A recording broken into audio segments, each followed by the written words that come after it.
So as soon as we got the trailer back to the shop, we had to do a few things. We installed a tracker, which is what you see going on here.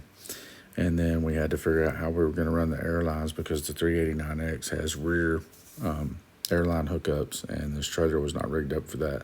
So what we did was rig it up where you could pull it either way. It has quick connects at the front and then quick connects here, so that either kind of truck could pull it, even though most of the time it's going to be pulled with this truck here. Bo and Lee are trying to figure that out right now.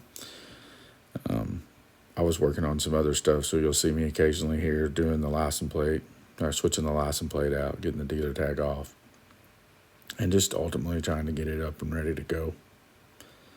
We got this a little bit earlier than we were expecting, so we kind of had to rush on this because we ended up making a trip with it.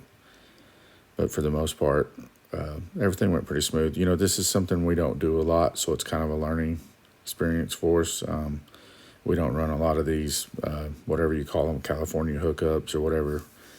That's something that most of our trucks don't use. So when we do it, we had to figure out how to make it go both ways, so that if something did happen and somebody needed to pull it with a normal style truck, they could still do that. And like I said, we did that with the quick connect hookup.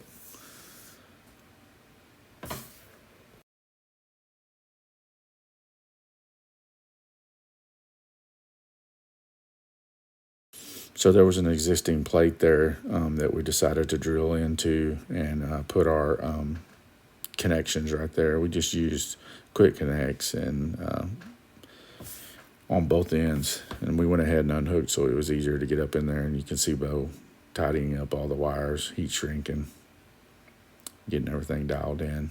It was a pretty short little junction, and we was able to add it into a little short junction that they had. So if for some reason we ever wanted to go back, you could just buy a short plug-to-plug junction from Kalen and put it back to its original condition.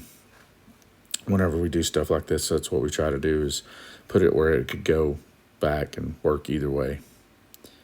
All the stuff we did on the X was that way because we knew there'd be some collectability of that truck. So everything's pretty much plug and play, and where we could put it back however we needed to, if we ever needed to. Right here you see a couple other truck drivers just hanging out in the shop. They were getting some stuff done, so they were kind of posted up there, not doing